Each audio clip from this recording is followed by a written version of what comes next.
اللهم صل على سيدنا محمد يا رب صل وسلم دائما أبدا على حبيبك.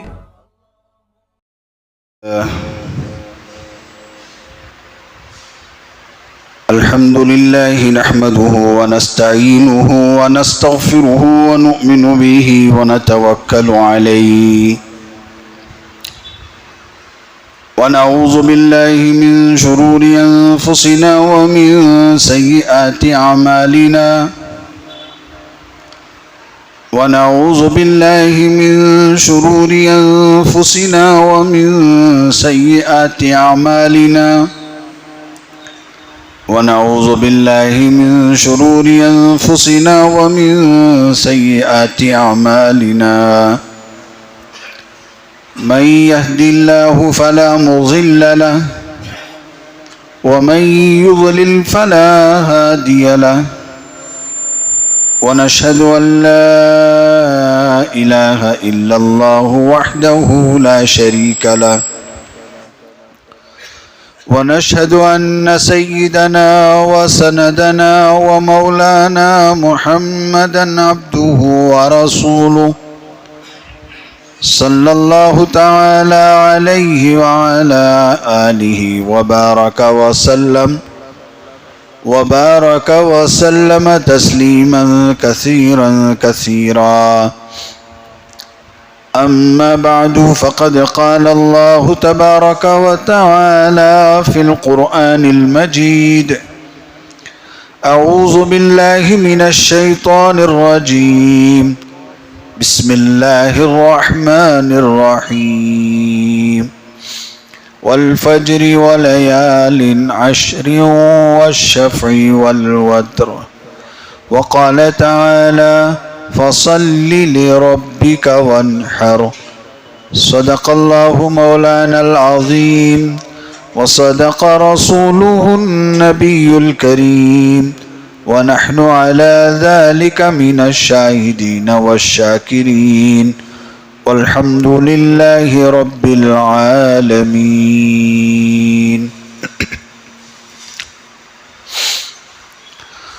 بزرگان محترم، حاضرین کرام، اسلامی مہینوں میں سے 12واں مہینہ اور آخری مہینہ ذوالحجۃ الحرام کا مہینہ شروع ہوا ہے. آج اس کی 2 تاریخ ہے.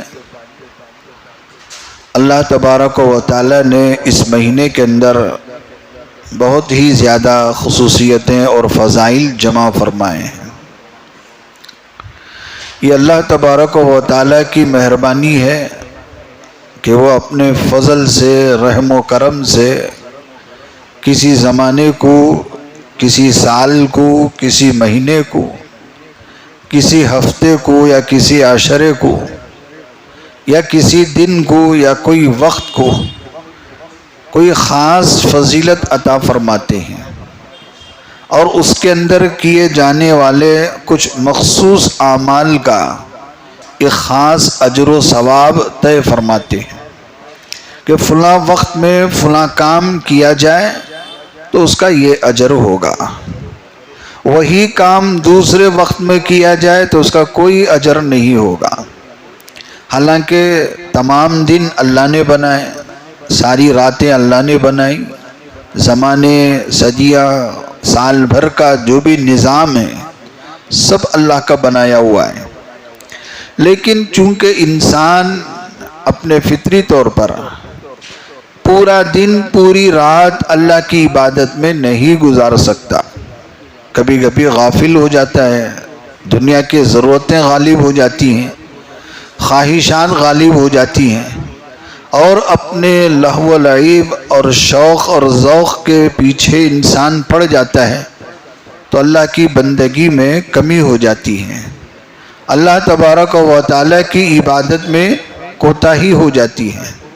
تو اللہ تبارک و تعالی اپنے رحم و کرم سے فضل و انعام اور احسان کے طور پر بندوں کے لیے کوئی خاص وقت دے دیتے ہیں کہ چلو میرے بندوں سال بھر تم غافل رہے، مہینہ بھر تم غافل رہے، ہفتہ بھر غافل رہے، میں تمہارے لیے ایک خاص وقت دیتا ہوں، ایک چیز متعین کرتا ہوں، تم اس وقت وہ کام پورا کر لو، اس وقت وہ عبادت بجا لاؤ، اللہ کی بندگی کر لو، تو ہم کیا کریں گے؟ تمہارے سال بھر کی غفلت کو معاف کر دیں گے، تمہاری عبادت کی جو کوتاہی ہے وہ اس سے پوری ہو جائے گی، تمہاری بندگی میں جو کمی ہوئی تھی اللہ پاک اس میں اس اجر کے ذریعے اس کی بھرپائی کر دیں گے۔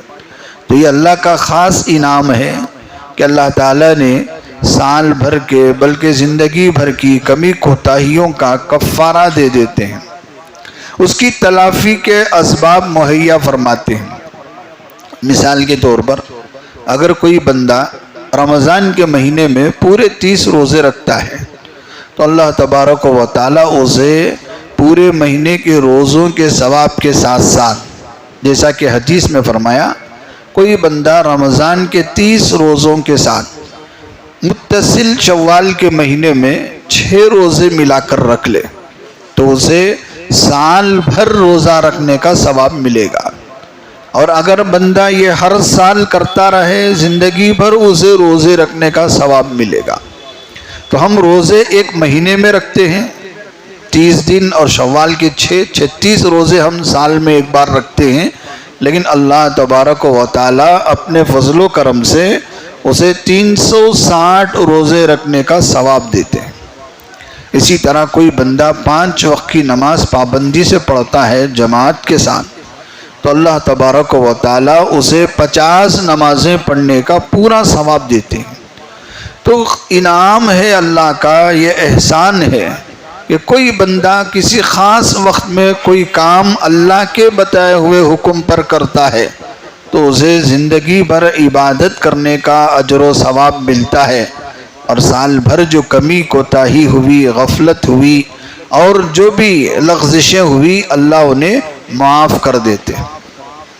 تو انہی میں سے ایک خاص موقع ہے، ایک خاص مخصوص وقت ہے، اور وہ چند ایام ہیں جن کے بارے میں حدیث کے اندر اللہ کے نبی حضرت رسول اللہ صلی اللہ علیہ وآلہ وسلم نے ارشاد فرمایا، ذوالحجہ کا یہ مہینہ بڑا ہی خاص مہینہ ہے۔ ذوالحجہ کا جو پہلا عشرہ ہے، پہلے جو 10 دن ہیں، اللہ تبارک و تعالی نے ان 10 دن کے 10 راتوں کی قرآن میں قسم کھائی ہے۔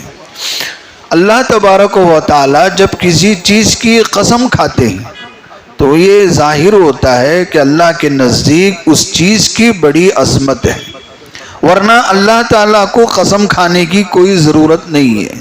اللہ تبارک و تعالیٰ جو بھی فرماتے ہیں وہ سچ فرماتے ہیں، صحیح فرماتے ہیں، اللہ کو نہ جھوٹ بولنے کی ضرورت ہے نہ کوئی مجبوری ہے۔ اللہ تبارک و تعالیٰ جو بھی فرماتے ہیں وہ سچ فرماتے ہیں، اور ہم لوگ کبھی اپنی بات کو ثابت کرنے کے لیے، اپنی بات کی تائید کے لیے، ہم اپنی بات کو پختہ پیش کرنے کے لیے کبھی ہم قسم کھاتے ہیں، اللہ کی قسم کھاتے ہیں، تاکہ سامنے والے کو یقین ہو جائے کہ میں جو بول رہا ہوں وہ صحیح بول رہا ہوں، سچ بول رہا ہوں۔ لیکن اللہ تبارک و تعالیٰ کو اس طرح اپنی بات کو سچ ثابت کرنے کے لیے کسی طرح کی کوئی قسم کھانے کی ضرورت نہیں ہے۔ لیکن جب اللہ قسم کھاتے ہیں تو اس سے مراد یہی ہے کہ اللہ اسی چیز کی قسم کھاتے ہیں جس کی اللہ کے نزدیک کوئی عظمت ہو، کوئی تعظیم ہو، کوئی خصوصیت ہو۔ تو اللہ تبارک و تعالیٰ نے بلد امین کی قسم کھائی، بلد امین مکہ مکرمہ کی قسم کھائی، اور اللہ نے کئی چیزوں کی، اللہ نے قرآن مجید کے اندر کئی آیتیں ہیں جس میں اللہ نے والعصر کہا، زمانے کی قسم کھائی، والتین کہا، اور والزیتون کہا، وطور سینین کہا، وہذا البلد الامین کہا۔ یہ سب اللہ نے کئی چیزوں کی قرآن مجید میں قسم کھائی تاکہ بندوں کو معلوم ہو جائے کہ اس کی اللہ کے یہاں عظمت ہے۔ تو انہی میں سے اللہ نے سورہ فجر کے اندر والفجر ولیال عشر، فجر کے وقت کی قسم کھائی اور 10 راتوں کی قسم کھائی۔ علماء نے تفسیر کے اندر فرمایا کہ یہ 10 راتوں سے مراد ذی الحجہ کے پہلے عشرے کی 10 راتیں ہیں۔ حدیث پاک میں آتا ہے، حضرت ابو ہریرہ رضی اللہ تعالیٰ عنہ روایت کرتے ہیں کہ اللہ تعالیٰ نے ذی الحجہ کی 10 دنوں میں خاص فضیلت رکھی ہے۔ 10 دنوں کی عبادت سال بھر کی عبادتوں سے زیادہ اللہ کو محبوب ہے، پسند ہے۔ اور فرمایا کوئی بندہ ذی الحجہ کے پہلے عشرے کی 10 راتوں میں سے رات میں جاگ کر عبادت کرے تو اسے لیلۃ القدر کے برابر ثواب ملے گا۔ گویا ایسا ہے جیسا اس نے لیلۃ القدر میں جاگ کر عبادت کی۔ تو اللہ تعالیٰ کے نزدیک ذی الحجہ کے پہلے عشرے کی کوئی خاص بات ہے، خاص فضیلت ہے، جس کے بارے میں اللہ کے نبی صلی اللہ علیہ وآلہ وسلم نے فرمایا کہ ذی الحجہ کا مہینہ بڑا ہی خاص مہینہ ہے، جس کے اندر ایک بات تو یہ ہے کہ اس عشرے میں کیے جانے والی عبادت اللہ کو بہت پسند ہے۔ رات جاگنا اللہ کو بہت پسند ہے، دن میں روزے رکھنا اللہ کو بہت پسند ہے، اور رات میں جاگنا ایسا ہے جیسا لیلۃ القدر میں جاگنا ہے۔ تو ایک بات تو یہ فرمائی۔ دوسری بات اللہ کے نبی صلی اللہ علیہ وآلہ وسلم نے ارشاد فرمائی کہ یہ مہینہ، بلکہ خود اللہ نے قرآن میں فرمایا کہ ذی الحجہ کا مہینہ خاص کر حج کا مہینہ ہے، اشہر حج کہا جاتا ہے۔ اللہ نے قرآن مجید میں فرمایا الحج اشہر معلومات، حج چند متعین مہینوں کا نام ہے۔ پچھلے زمانے میں لوگ پیدل چلتے تھے تو شوال کے مہینے ہی سے لوگ حج کے لیے نکل جاتے تھے۔ ایسا نہیں تھا کہ آج آپ فلائٹ میں بیٹھے 3-4 گھنٹے میں آپ مکہ پہنچ گئے، جدہ پہنچ گئے، ایسا نہیں ہوتا تھا پہلے۔ ایک حج کا سفر تقریباً 2.5-3 مہینوں کا سفر ہوتا تھا۔ اس لیے شوال، رمضان کے بعد جیسے شوال شروع ہوتا تو یہ حج کا مہینہ شروع ہو جاتا۔ تو اللہ تبارک و تعالیٰ نے قرآن مجید میں فرمایا کہ یہ حج کے مہینے ہیں، تو اس میں جو خاص کر ذی الحجہ کے جو 10 دن ہیں یہ تو حج کے ایام ہیں، اور ان دنوں میں ایک ایک وقت متعین کیا کہ فلاں دن یہ کام کرنا ہے، فلاں وقت میں یہ کام کرنا ہے، اور وہ کام اسی وقت میں کیا جائے گا۔ اگر وہ وقت چھوڑ کر وہی کام اسی جگہ میں کوئی اور دن دوسرے دنوں میں کیا جائے کوئی ثواب نہیں ہوگا۔ مثال کے طور پر حجاج اکرام جو حج کو جاتے ہیں ان کے لیے 8 ذی الحجہ سے حج کا کام عمل رکن شروع ہو جاتا ہے کہ آپ کو 8 ذی الحجہ میں یہاں رہنا ہے، مزدلفہ میں، مینا میں، جو بھی ترتیب ہے حج کی۔ حج کے 5 دنوں میں حاجی کے لیے حکم ہے کہ فلاں فلاں وقت میں آپ کو فلاں جگہ گزارنا ہے، مزدلفہ میں گزارنا ہے، مینا میں گزارنا ہے، عرفات کے میدان میں گزارنا ہے۔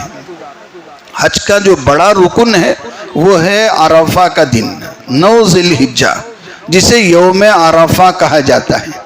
یوم عرفہ اس لیے کہا جاتا ہے کہ اس دن پورے حجاج اکرام عرفات کے میدان میں جمع ہوتے ہیں، عرفات کے میدان میں جمع ہوتے ہیں، اللہ سے دعا کرتے ہیں اور روتے ہیں، گڑ گڑاتے ہیں۔ وہاں اللہ پاک بندوں کی توبہ قبول کرتے ہیں، بندوں کے گناہ پاک کرتے ہیں۔ تو یہ عرفہ کا دن ہے جسے 9 ذی الحجہ کی تاریخ کو، تو 9 ذی الحجہ کی جو تاریخ ہے اصل عید کا دن ہے اور اصل حج کا دن ہے۔ اب اس دن ضروری ہے کہ حاجی عرفات کے میدان میں وقت گزارے۔ اب وہ دن چھوڑ کر 9 ذی الحجہ سے پہلے 8 ذی الحجہ کو کوئی حاجی میدان عرفات میں پہنچ جاتا ہے، یا 10 تاریخ کو یا 11 تاریخ کو یا 12 تاریخ کو یا اس کے بعد والے کسی دن میں کوئی بندہ عرفات کے میدان میں پہنچتا ہے اور روتا ہے، گڑ گڑاتا ہے، جا سکتے ہیں، رو سکتے ہیں، اللہ سے دعا کر سکتے ہیں، لیکن جو ثواب 9 ذی الحجہ میں کرنے کا ہے دوسرے دنوں میں عرفات کے میدان میں اللہ نے کچھ نہیں رکھا ہے۔ کیوں؟ یہ اللہ کا کرم ہے کہ وہ اپنی مرضی سے، اپنے شان سے کسی دن میں کسی وقت میں کوئی خاص حکم دے دے، وہ اس کی مرضی ہے۔ تو 9 ذی الحجہ میں عرفات کے میدان میں گزارنا حاجی کے لیے ضروری ہے، وہی اس کے لیے حج ہے، اسی میں اس کو ثواب ہے۔ اگر کوئی بندہ کہے کہ میں بھی جا کے 8 ذی الحجہ میں میدان عرفات میں گزاروں گا، یا آج جا کے چند دن پہلے 9 ذی الحجہ میں جگہ نہیں رہتی، پریشانی ہوتی ہے، بھیڑ ہوتی ہے، میں آج جا کے بیٹھ کے آ جاؤں گا، تو اس کا حج نہیں ہوگا۔ اگر خاص جو وقت ہے، یہ اللہ کی مرضی ہے کہ کسی وقت میں کسی جگہ میں کوئی خاص حکم دے دے، اور اب بندہ اس خاص وقت میں وہ کام بجا لاتا ہے، اللہ کے حکم کو پورا کرتا ہے، تو اللہ تبارک و تعالی اپنے فضل سے اس کا پورا اجر عطا فرماتے۔ تو اس میں ایک بات یہ سمجھ میں آئی کہ اللہ تبارک و تعالی نے نہ کسی تاریخ میں کچھ رکھا ہے، نہ کسی میدان میں کچھ رکھا ہے، نہ کسی جگہ میں کچھ رکھا ہے۔ اگر رکھا ہے تو اللہ نے اپنے حکم میں رکھا ہے کہ تم اللہ کے حکم کو پورا کرو، جگہ مت دیکھو، تاریخ مت دیکھو، دن مت دیکھو، یہ دیکھو کہ اللہ کا حکم کیا ہے۔ اللہ کا حکم جان کر کوئی بندہ وہ کام پورا کرتا ہے تو اسے اس جگہ کا بھی ثواب ملتا ہے، اس تاریخ کا بھی ثواب ملتا ہے، اس عمل کا بھی ثواب ملتا ہے۔ اگر کوئی بندہ اسی جگہ میں یعنی اسی میدان عرفات میں دوسرے مہینے میں چلا جائے، ذی القعدہ میں چلا جائے، ربیع الاول میں چلا جائے، یا رمضان میں چلا جائے، تو میدان تو وہی ہے، جگہ تو وہی ہے، اور وہی 9 رمضان کو چلا جائے، رمضان کی 9 تاریخ، میں ذی الحجہ کی 9 تاریخ کو نہیں جا سکتا، میں رمضان کی 9 تاریخ کو جاؤں گا، چلا گیا، تو 9 ذی الحجہ کے دن کا جو ثواب ہے اسے 9 رمضان کو بھی نہیں ملے گا۔ تو کیا بات ہو گئی؟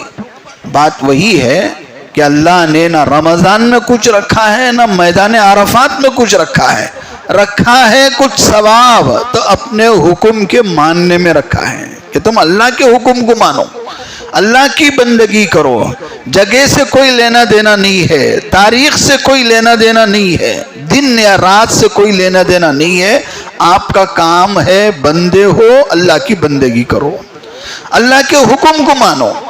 تو یہ اللہ کا فضل و کرم ہے کہ اللہ نے ذی الحجہ کے مہینے میں یہ پہلے عشرے کے جو راتیں ہیں، دن ہیں، اس کے اندر یہ خصوصیت رکھی، ایک خاص فضیلت دی کہ میرے بندوں ذی الحجہ کے اندر تم میں سے کوئی روزہ رکھے، ذی الحجہ کی 10 راتوں میں سے کوئی رات جاگے، تو میری رحمت سے تم امید رکھنا کہ میں انشاءاللہ سال بھر روزے رکھنے کا ثواب دوں گا، اور اس رات میں جاگنے پر لیلۃ القدر میں جاگنے کا ثواب دوں گا۔ ثواب اللہ دینے والے ہیں، وہ چاہے تو لیلۃ القدر کا ثواب دے دے یا اس سے بھی بڑا ثواب دے دے، ثواب کے مالک تو اللہ ہے، ثواب اجر دینا اللہ کا کام ہے، بندے کا کام ہے اللہ کے حکم کو ماننا، اللہ کے حکم کو پورا کرنا۔ اسی میں سے آپ قربانی لیجئے، قربانی ہے ذی الحجہ کی 3 دنوں میں کرنے کا کام ہے۔ آپ 10 تاریخ، 11 تاریخ اور 12 تاریخ، 12 تاریخ کی عصر تک، مغرب سے پہلے تک آپ ان 3 دنوں میں قربانی دیں گے تو آپ کی قربانی ہوگی اور آپ کو قربانی کا ثواب ملے گا۔ اگر کوئی بندہ 9 ذی الحجہ کو قربانی دے کہ بھی یہ 9 ذی الحجہ ہی اصل عید کا دن ہے، 9 ذی الحجہ ہی حج کا دن ہے، میں 9 ذی الحجہ کو قربانی دوں گا، تو ہو سکتا ہے بسم اللہ اللہ اکبر پڑھنے کی وجہ سے وہ جانور حلال تو ہوگا لیکن قربانی کا ثواب نہیں ملے گا۔ اللہ کے نام پر اس نے ہزاروں روپے کا جانور گرایا ہے، ذبح کیا ہے، قربانی میں پیش کیا ہے، لیکن تاریخ وہ نہیں ہے جو اللہ نے بتائی۔ اللہ کا حکم ہے 10 ذی الحجہ، 11 ذی الحجہ اور 12 ذی الحجہ کی مغرب سے پہلے تک، دن میں یا رات میں آپ کبھی بھی قربانی دے سکتے ہیں۔ تو قربانی کے خاص دن ہیں یہ 3 دن، ان 3 دنوں میں آپ کو قربانی دینا ہے۔ اگر آپ نے ان 3 دنوں میں سے کوئی جانور بھی آپ نے اللہ کے نام پر قربان کر دیا، 8,000 کا، 10,000 کا، 15,000 کا، یا بڑے جانور میں سے 20,000 کا، 22,000 کا آپ نے جانور قربانی کر دی تو آپ کو قربانی کا پورا ثواب ملے گا۔ اگر آپ نے 9 ذی الحجہ کو یا 13 ذی الحجہ کو یا رمضان کے مہینے میں 1 لاکھ کا جانور بھی قربان کرو گے آپ کو قربانی کا کوئی ثواب نہیں ملے گا. کیوں؟ اللہ نے نہ پیسوں میں کچھ رکھا ہے، نہ جانوروں میں کچھ رکھا ہے، نہ قربانی میں کچھ رکھا ہے. اگر رکھا ہے تو اللہ نے اپنے حکم میں رکھا ہے کہ تم کو قربانی کرنا ہے 10 ذی الحجہ سے 12 ذی الحجہ کی مغرب تک. ان دنوں میں آپ قربانی کرو گے آپ کو قربانی کا ثواب ملے گا. دوسرے دنوں میں قربانی کرو گے کوئی ثواب نہیں ملے گا. اگر آپ نے دوسرے دنوں میں جانور گرایا، ذبح کیا، ہو سکتا ہے آپ کو صدقے کا ثواب مل جائے گا، قربانی کا ثواب نہیں ملے گا. قربانی واجب ہے. قربانی واجب ہونے کا اجر الگ ہے اور صدقہ نفل ہے، نفل ہونے کا ثواب الگ ہے. دونوں ثواب برابر نہیں ہو سکتے. اور ذمہ داری بھی ہے کہ جس کے اوپر واجب ہے اس کو قربانی دینا ضروری ہے. اگر اس نے قربانی نہیں دی تو رسول اللہ صلی اللہ علیہ وآلہ وسلم نے فرمایا کوئی بندہ طاقت ہونے کے باوجود بھی قربانی نہ دے، وہ ہمارے عیدگاہ کو نہ آئے، یعنی وہ مسلمان نہیں ہے. جی من کان لہ ساعتن فلم یضحی، نبی نے فرمایا کسی بندے کو قربانی دینے کی طاقت ہے اور وہ قربانی نہیں دے رہا ہے تو فلا یقربن مصلانا، وہ ہمارے عیدگاہ کو نہ آئے، وہ ہماری عیدگاہ کو نماز پڑھنے نہ آئے. تو کیا بات ہے؟ ہمارے عیدگاہ کو نہ آئے کا مطلب ہماری عیدگاہ میں مسلمانوں کو آنے کی اجازت ہے. جو قربانی نہیں دے رہا ہے طاقت ہونے کے باوجود، وہ مسلمان نہیں ہے، وہ آنے کی ضرورت بھی نہیں ہے. تو کتنی سخت بات نبی نے فرمائی. اس لیے قربانی دینا واجب ہے اور انہی 3 دنوں میں آپ کو دینا ہے. دن میں دو یا رات میں دو، پہلے دن دو یا دوسرے دن دو یا تیسرے دن دو، لیکن قربانی دینا ہے. اور قربانی دینے کا ثواب صرف ان 3 دنوں میں ہے. ان 3 دنوں کے علاوہ کوئی اور دن اگر آپ قربانی دے رہے ہیں آپ کو قربانی کا ثواب نہیں ملے گا. تو معلوم ہوا اللہ کی مرضی ہے کہ وہ کوئی دن متعین کر دے، کوئی کام متعین کر دے، کوئی ثواب متعین کر دے، اور بندے کا کام ہے وہ ساری چیزیں مان لے. ہاں یہ میں بندہ ہوں، مجھے پوچھنے کا کوئی حق نہیں، میں اللہ کا بندہ ہوں، میرا کام ہے بندگی کرنا. اور بندگی کہتے ہیں اللہ کے حکم کو ماننا. نماز پڑھنا، روزہ رکھنا، قربانی کرنا، حج کرنا، یہ سب عبادتوں کی شکلیں ہیں. اصل عبادت ہے اللہ کے حکم کو مانو. اللہ نے جب کہا تب کرو، جتنا کہا اتنا کرو، جیسا کہا ویسا کرو. یہ ہے حکم، یہ ہے بندگی. میری مرضی سے کرنے کا نام عبادت نہیں ہے. اپنی مرضی سے، اپنی سہولت سے کرنے کا نام عبادت نہیں ہے. میں اپنی سہولت سے نماز پڑھوں عبادت نہیں ہے. میں اپنی سہولت سے روزے رکھوں عبادت نہیں ہے. میں اپنی سہولت سے حج کروں عبادت نہیں ہے. آپ کو حج کرنا ہے اللہ کے حکم کے مطابق کرو. آپ کو نماز پڑھنی ہے اللہ اور رسول کے حکم کے مطابق کرو. دنیا کا کوئی بھی کام آپ کو کرنا ہے، تجارت کرنا ہے، نوکری کرنا ہے، شادی کرنا ہے، اور کوئی خوشی و غم کا کام کرنا ہے، اللہ کے حکم کو دیکھ کر رسول اللہ صلی اللہ علیہ وسلم کے شریعت کے مطابق کرو، وہ عبادت ہے. اب تجارت عبادت بن جائے گی، ضرورت عبادت بن جائے گی، حاجت عبادت بن جائے گی.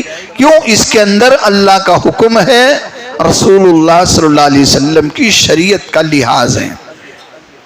بہت سارے لوگ ایک جگہ بولتے ہیں اللہ کے حکم کے مطابق، رسول اللہ صلی اللہ علیہ وسلم کے شریعت مطہرہ کے مطابق. کوئی ایک ہی جگہ ہے، کسی اور جگہ لوگ نہیں بولتے.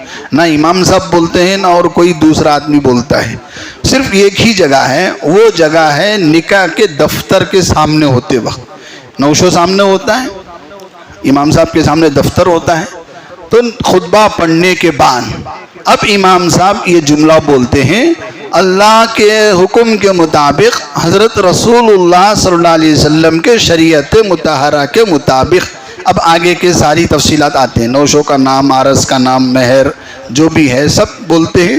پھر اس کے بعد نوشہ سے قبول کرواتے ہیں کہ نوشہ کہو قبول ہے. اب نوشہ قبول کرتا ہے.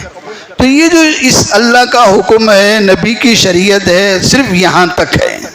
اس دفتر میں دستخط کرنے تک وہ اللہ کا حکم ہے، نبی کی شریعت ہے. جیسے یہ دفتر میں دستخط ہو گیا، نوشوں نے نکاح قبول کر لیا، اب آگے دوسرے کام ہیں، نکاح کی دعوت ہے، ولیمے کی دعوت ہے، جو بھی ہے وہاں شریعت نہیں ہے، وہاں اللہ کا حکم نہیں ہے۔ کیوں؟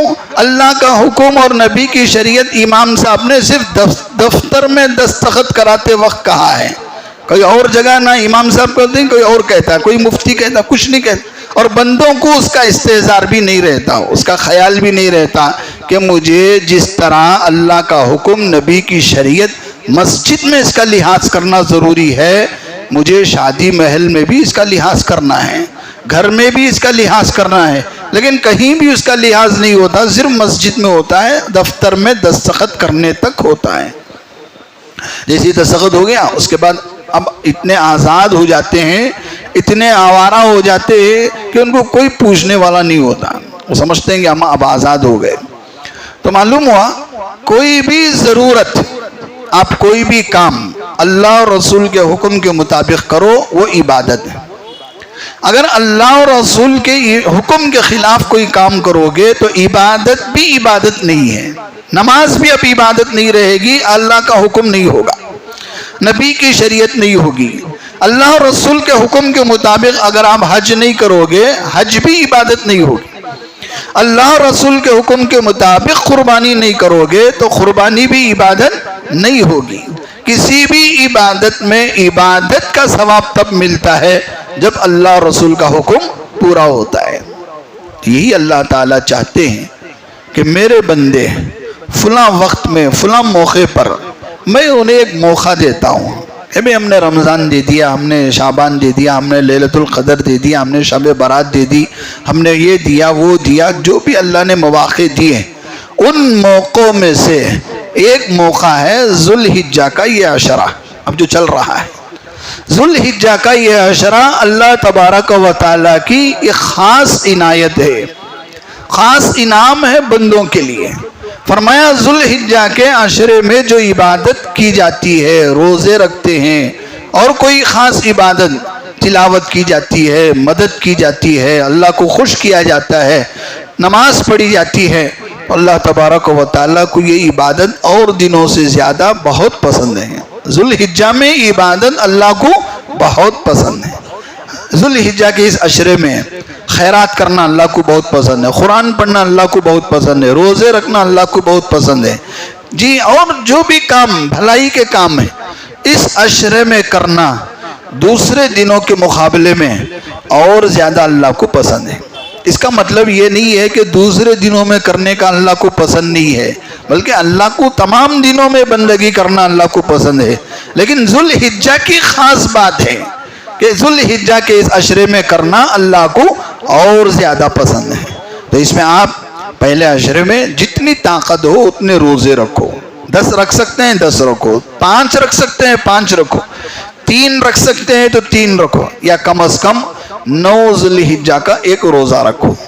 9 ذوالحجہ یوم عرفہ کا ایک روزہ رکھنا، رسول اللہ صلی اللہ علیہ وسلم نے فرمایا کوئی بندہ 9 ذوالحجہ کا ایک روزہ رکھے تو اللہ تبارک و تعالیٰ اس کے 1 سال کے گناہ معاف کرتے، پورے سال کے گناہ معاف ہو گئے۔ ایک روزے کا اجر اتنا بڑا ہے کہ 1 سال کے روزے گناہ اللہ معاف کرتے ہیں، تو کتنا بڑا ثواب ہے۔ تو آپ پورے ذوالحجہ کے پہلے عشرے کے 9 روزے رکھ سکتے ہیں تو 9 رکھو، 9 نہیں رکھ سکتے تو 5 رکھو، 5 کی طاقت نہیں ہے تو 3 رکھو، اگر اتنا بھی نہیں رہ سکتے، دھندے لگے ہوئے ہیں، کاروبار لگے ہوئے ہیں، ہمارے ضروریات لگے ہوئے ہیں، تو آپ کم سے کم 9 ذوالحجہ کا ایک روزہ ضرور رکھو۔ ذوالحجہ کے عشرے کے اندر آپ 9 ذوالحجہ سے پہلے جتنے روزے چاہے رکھ سکتے ہیں، 9 ذوالحجہ کے بعد 10 ذوالحجہ ہے، 11 ذوالحجہ ہے، 12 ذوالحجہ ہے، 13 ذوالحجہ ہے، ان دنوں میں آپ کو روزہ نہیں رکھنا ہے، ان دنوں میں روزہ رکھنے کی اجازت نہیں ہے۔ کیوں؟ ذوالحجہ کے مہینے میں 5 مخصوص دن ہیں جن کو ایام تشریق کہا جاتا ہے۔ ایام تشریق وہ شروع ہوتا ہے 9 ذوالحجہ کی فجر سے 13 ذوالحجہ کی عصر تک، یہ دھیان میں رکھنا، 9 ذوالحجہ کی فجر سے 13 ذوالحجہ کی عصر تک یہ جو ایام ہیں ان کو ایام تشریق کہا جاتا ہے۔ ان 5 دنوں میں روزہ رکھنا حرام ہے۔ ان کے علاوہ دنوں میں آپ کبھی بھی روزہ رکھ سکتے ہیں، لیکن عید الفطر کا دن، عید الاضحیٰ کا دن اور یہ ایام تشریق، ان دنوں میں روزہ رکھنا ہمارے اسلام میں جائز نہیں ہے، اس میں روزہ نہیں رکھ سکتے آپ۔ تو ان ایام تشریق میں کیا کرنا ہے؟ ان 5 دنوں میں 3 دن تو درمیان میں ہے جسے قربانی کے ایام کہا جاتا ہے، 10 ذی الحجہ، 11 ذی الحجہ، 12 ذی الحجہ۔ ان 3 دنوں میں سے آپ کوئی ایک دن آپ قربانی کرنا ہے۔ پھر 9 ذی الحجہ میں کیا کرنا ہے؟ 9 ذی الحجہ کے بعد لگاتار 13 ذی الحجہ تک 5 دنوں میں کیا کرنا ہے؟ فرمایا ان 5 دنوں میں مرد ہو، عورت ہو، جوان ہو، بوڑھے ہو، جو بھی بالغ مسلمان مرد عورت ہیں، ان کے لیے واجب ہے کہ ان 9 ذی الحجہ کی فجر سے 13 ذی الحجہ کی عصر تک ہر فرض نماز کے بعد 1 مرتبہ تکبیر پڑھیں۔ 1 مرتبہ مرد حضرات تھوڑا دھیمی آواز سے پڑھیں، عورتیں آہستہ آواز سے پڑھیں، لیکن پڑھنا سب کو ہے، مردوں کو بھی پڑھنا ہے، عورتوں کو بھی پڑھنا ہے۔ ایک بار یہ تکبیر پڑھنا، اللہ اکبر اللہ اکبر اللہ اکبر وللہ الحمد، یہ جو تکبیر ہے اس تکبیر کو پڑھنا، ایک بار پڑھنا واجب ہے۔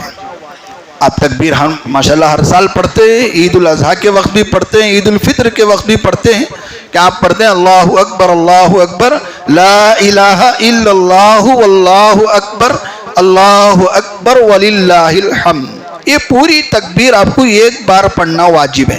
3 بار بھی پڑھ سکتے ہیں، مستحب ہے، لیکن ایک بار پڑھنا واجب ہے، مردوں کے لیے بھی عورتوں کے لیے بھی۔ تو 9 ذی الحجہ کی فجر سے آپ کو شروع کرنا ہے۔ آپ چاہے جماعت سے نماز پڑھو، چاہے الگ سے نماز پڑھو، کسی وجہ سے جماعت میں نہیں جا سکے، جماعت کی نماز چھوٹ گئی، آپ اپنے گھر میں نماز پڑھ رہے، لیکن اس دن کی فرض نماز ہے، تو آپ کو اس دن کی فرض نماز کے ساتھ ایک بار یہ تکبیر پڑھنا واجب ہے۔ گھر میں ہی پڑھ رہے ہیں تو گھر میں ہی آپ کو پڑھنا ہے، مسجد میں پڑھ رہے ہیں تو مسجد میں آپ کو پڑھنا ہے۔ اب عام طور سے یہ ہوتا ہے کہ لوگ سلام پھیرنے کے بعد امام صاحب کا انتظار کرتے ہیں، امام صاحب پڑھ رہی ہیں دیکھیں، انہوں پڑھے تو پڑھتے، نہیں پڑھے تو امام صاحب بھول گئے تو سب سمجھتے ہیں یہ تکبیر آج معاف ہو گئی، امام صاحب نہیں پڑھ رہے ہیں۔ نہیں، ہر بندے کو پڑھنا ہے۔ امام صاحب پڑھے تو ٹھیک ہے، نہیں تو یاد دلاؤ کہ بھئی تکبیر پڑھنا ہے، تو آپ تکبیر پڑھو، انشاءاللہ آپ کو پورا اجر ملے گا۔ اللہ کے نبی صلی اللہ علیہ وسلم نے فرمایا ذو الحجہ کے 10 دنوں میں، یہ پہلے عشرے میں اللہ کو تکبیر پڑھنا بہت پسند ہے۔ چلتے پھرتے اٹھتے بیٹھتے آپ ہر جگہ، گھر میں، دکان میں، بازار میں، جہاں کہیں بھی ہیں، آپ یہ آہستہ آواز سے پڑھتے رہو، اللہ اکبر لا الہ الا اللہ واللہ اکبر وللہ الحمد۔ اب آدمی بازار میں ہوتا ہے، چیختا ہے، چلاتا ہے، لیکن تکبیر پڑھو بولے تو شرم آ جاتی ہے، شرم آ رہی ہے۔ تکبیر پڑھو، یہ اسلام کا شعار ہے، اللہ کی بڑائی بیان کرو، اللہ کی کبریائی آپ زور سے بیان کرو، یہ اللہ کو بہت پسند ہے۔ تو ان دنوں میں اللہ کو جو سب سے زیادہ پسندیدہ عمل ہے وہ تکبیر ہے۔ تو میں یہی آپ کو بتانے آ رہا ہوں کہ کچھ دن ایسے ہیں کہ فلاں دن میں فلاں کام اللہ کو پسند ہے۔ ذو الحجہ کا عشرہ ہے تو اللہ کو تکبیر پڑھنا بہت پسند ہے۔ ایام تشریق ہیں، ہر فرض نماز کے بعد تکبیر پڑھنا واجب ہے۔ قربانی کے 3 دن ہیں، ان دنوں میں اللہ کو قربانی سے بڑا کوئی عمل اللہ کو پسند نہیں، قربانی ہی اللہ کو پسند ہے۔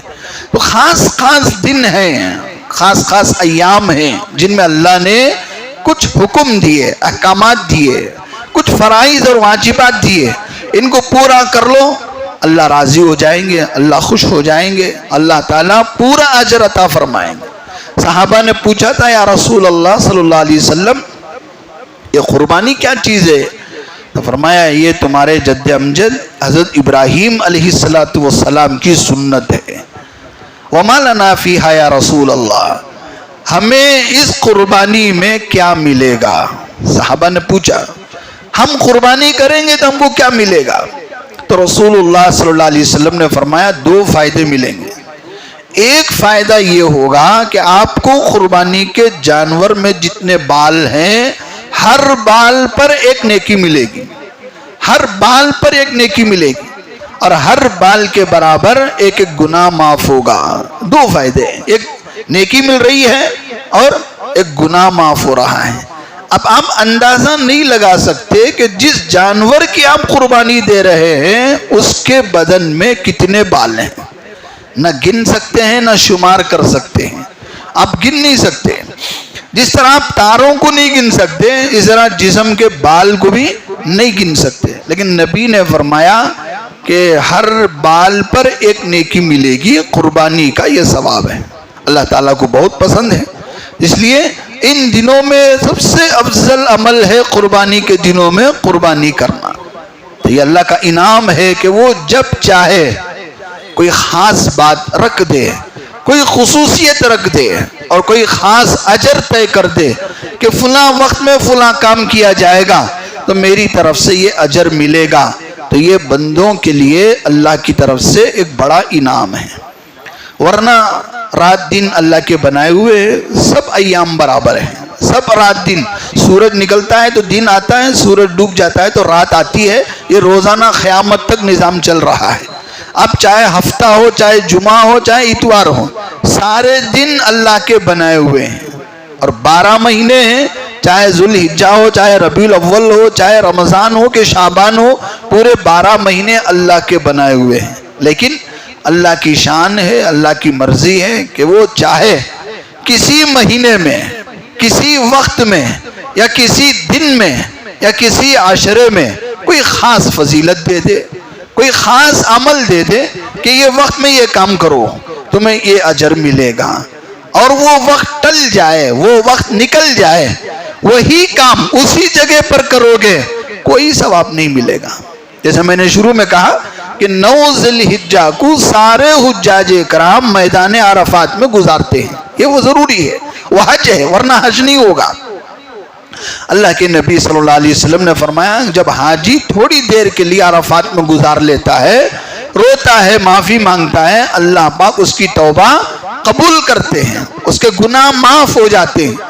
اب وہی بندہ، وہی حاجی ذوالحجہ ہی کے مہینے میں اسی حرم عرفات کے میدان میں 9 ذی الحجہ کو جانے کے بجائے 15 ذی الحجہ کو جائے یا 8 ذی الحجہ کو جائے، اسی میدان عرفات میں پورا دن رو رو کے گزارے، تو رو رو کے گزار تو سکتا ہے، لیکن 9 ذی الحجہ کا جو ثواب ہے وہ 8 ذی الحجہ میں نہیں ملے گا، وہ 15 ذی الحجہ میں نہیں ملے گا، وہ رمضان میں بھی نہیں ملے گا۔ کیوں؟ وہ خالی میدان ہے، وہاں کچھ نہیں ہے۔ وہاں اگر کچھ ہے تو اللہ نے طے کیا ہے کہ آپ 9 ذی الحجہ میں آؤ، 9 ذی الحجہ کی تاریخ کو آؤ، اب رو گڑ گڑاؤ، میں تمہاری توبہ قبول کروں گا۔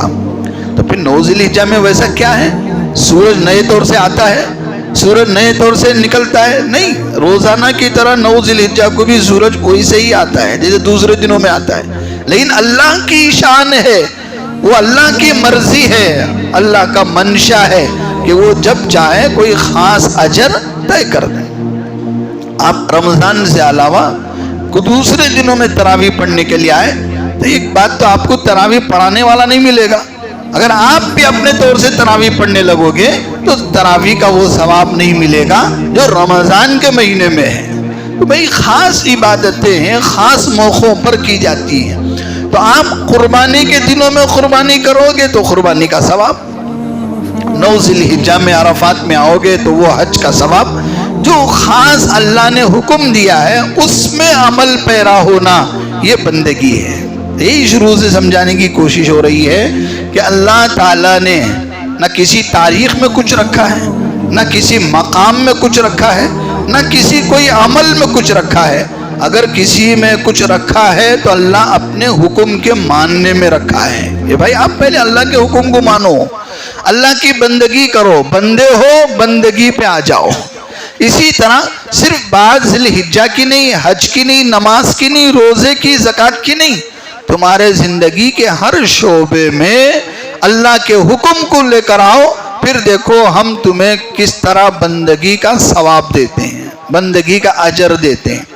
لیکن ہوتا ہے کہ بندے کی فطرت ہے کہ بھول جاتا ہے، غفلت ہو جاتی ہے، عبادتوں میں کمی کوتاہی ہو جاتی ہے، تو اللہ تبارک و تعالیٰ اپنے فضل سے ایسے تاریخیں دیتے ہیں، کبھی رمضان دے دیا، کبھی شعبان دے دیا، کبھی لیلۃ القدر دے دیا، کبھی ذوالحجہ دے دیا، کبھی حج کا موقع دے دیا، کبھی قربانی کا موقع دے دیا کہ آپ ان دنوں میں ایسے کام کر لو جو آسان ہے، کوئی مشکل نہیں ہے، بالکل آسانی کے ساتھ یہ کام پورے کر لو، ہماری طرف سے تمہیں اجر بھی ملے گا اور ہم آپ سے راضی بھی ہو جائیں گے اور آپ ہمارے خاص دوست بھی بن جائیں گے۔ جس طرح ابراہیم علیہ السلام نے اللہ کے حکم کے آگے اپنے بیٹے کو قربانی میں پیش کیا تو اللہ نے ابراہیم کو اپنا دوست بنایا، خلیل بنایا۔ اسی طرح اس امت کا کوئی فرد اللہ کے حکم کو مانتے ہوئے قربانی میں نہ اپنے بیٹے کو دینا ہے نہ بیٹی کو دینا ہے بلکہ ایک جانور دینا ہے، ایک جانور اللہ کی مرضی سے، اللہ کے حکم سے، اللہ کی خوشنودی کے لیے دیتا ہے تو اللہ تبارک و تعالیٰ اس بندے کو اپنا خاص بنا لیتے ہیں۔ قربانی کا معنی ہے قریب ہونا، بندہ قربانی کرتا ہے تو اللہ کے قریب ہو جاتا ہے، اتنا قریب ہو جاتا ہے، حدیث قدسی ہے، اللہ تعالیٰ نے فرمایا بعض نفلی عبادتیں یا واجب عبادتیں ایسی ہوتی ہیں اور بندہ ان کو پورا کرتا رہتا ہے تو پورا کرتے کرتے وہ بندہ میرے قریب ہوتا جاتا ہے۔ یتقرب الی عبدی بالنوافل، میرا بندہ نوافل اور واجبات کے ذریعے سے میرے قریب ہوتا آتا ہے، یہاں تک کہ اتنا قریب ہو جاتا ہے، اتنا قریب ہو جاتا ہے، اتنا قریب ہو جاتا ہے کہ میں اب اس کا ہاتھ بن جاتا ہوں، اب میں اس کا پیر بن جاتا ہوں، اب میں اس کی مرضی بن جاتا ہوں، اب بندہ جو کہے میں وہ کرتا ہوں۔ لیکن اسٹیپ بائی اسٹیپ، پہلا اسٹیپ ہے کہ آپ اللہ کی مرضی پوری کرو، پھر بندہ مرضی پوری کرتے کرتے اس لیول پر آتا ہے کہ اب بندہ کہتا ہے کہ میرے بندے اب میری مرضی نہیں، اب تیری مرضی، اب تو جو کہے میں وہ کروں گا، یہ ہے درجہ۔ تو یہ قربانیوں کے ذریعے، نفلی عبادتوں کے ذریعے، اللہ کے احکامات کے ذریعے، اللہ کی عبادت کے ذریعے اللہ کے بندے اتنے قریب ہو جاتے ہیں کہ اب اللہ خود بندوں کے مرضی کے تابع ہو جاتے ہیں، یہ ہے درجہ۔ اللہ نے اسی لیے یہ عبادتیں دی ہیں۔ تو ذوالحجہ کا مہینہ شروع ہو گیا ہے، آپ ان دنوں میں روزوں کا اہتمام کریں، اللہ کی عبادت کرنے کا اہتمام کریں، جو آپ کر سکتے ہیں۔ رات میں جاگنے کی توفیق ہے تو رات میں جاگو، اللہ کی عبادت کرو، اللہ کے لیے اللہ کے آگے 2 رکعت نماز پڑھ کے معافی مانگو، توبہ کرو، اللہ کو بہت پسند ہے۔ اسی طریقے سے 9 ذوالحجہ کے تاریخ میں روزہ رکھو، اسی طریقے سے 9 ذوالحجہ کی فجر سے لے کر 13 ذوالحجہ کی عصر تک ہر فرض نماز کے بعد، چاہے مسجد میں پڑھو چاہے کہیں اور جگہ پڑھو، مرد ہو کہ عورت ہو، سب کو ایک بار یہ تکبیر پڑھنا واجب ہے۔ اس کا خیال رکھیں، اس کا دھیان رکھیں۔ اس کا آسان طریقہ ہے کہ عورتیں اپنے گھر میں جہاں نماز پڑھتی ہیں اس مصلی کے آگے دیوار پر یہ تکبیر پرنٹ کر کے لگا دیں، تب یاد رہے گا، پڑھنا آسان ہوگا۔ مسجد میں تو سب پڑھتے ہیں، ایک دوسرے کو یاد آ جاتا ہے، لیکن گھر میں عورتوں کو یاد نہیں رہتا، اس لیے جس جگہ نماز پڑھتی ہیں اس جگہ یہ تکبیر پرنٹ کر کے لگا لیں تو نماز کے بعد یاد رہے گا اور پڑھنے میں سہولت ہوگی اور ناغہ نہ ہوگا۔ اسی طرح قربانی واجب ہے، قربانی دینے کی پوری کوشش کریں، اچھے سے اچھا جانور، عمدہ سے عمدہ، فربا سے فربا، اپنی نگرانی میں اپنے ہاتھوں سے ہو سکے تو آپ قربانی پیش کریں، یہ افضل عمل ہے۔ اگر کوئی وسعت نہیں ہے، طاقت نہیں ہے تو اللہ کے نبی صلی اللہ علیہ وسلم نے ان بندوں کو بھی محروم نہیں رکھا، کہا کہ تم بھی جو ہے ان کے ساتھ ہو جاؤ، تکبیر میں شریک ہو جاؤ، تمہیں بھی برابر ثواب ملے گا۔ جس طرح حجاج اکرام جو حج کو گئے ہیں، وہ جو گئے، جو نہیں گئے ان کو اللہ نے محروم نہیں رکھا۔ ان کو کیا حکم دیا؟ ان کو یہ حکم دیا کہ ذوالحجہ کی 1 تاریخ سے 10 تاریخ تک آپ کیا یہ اہتمام کرو کہ سر کے بال نہ کاٹو، ناخن نہ کاٹو۔ یہ حکم کیوں دیا؟ تاکہ وہ حجاج اکرام کی مشابہت ہو جائے۔ تو اللہ نے کسی کو محروم نہیں رکھا، جو گیا وہ تو حاصل کر رہا ہے ثواب، جو نہیں گیا اس کو بھی پورا ثواب ہے۔ اللہ سے دعا ہے کہ اللہ پاک ہم تمام کو اس پر عمل پیرا ہونے کی توفیق عطا فرمائیں، جو بھی عبادتیں ہیں مستحبات ہیں ان پر عمل کرنے کی توفیق عطا فرمائیں، بھی دقتیں پریشانیاں مصیبتیں قرض ہے اللہ پاک اپنے کرم سے اس کو دور فرمائے، اور اللہ پاک ہر ایک کے عمر اور صحت میں خوب برکت عطا فرمائے۔ وآخر دعوانا الحمدللہ رب العالمین۔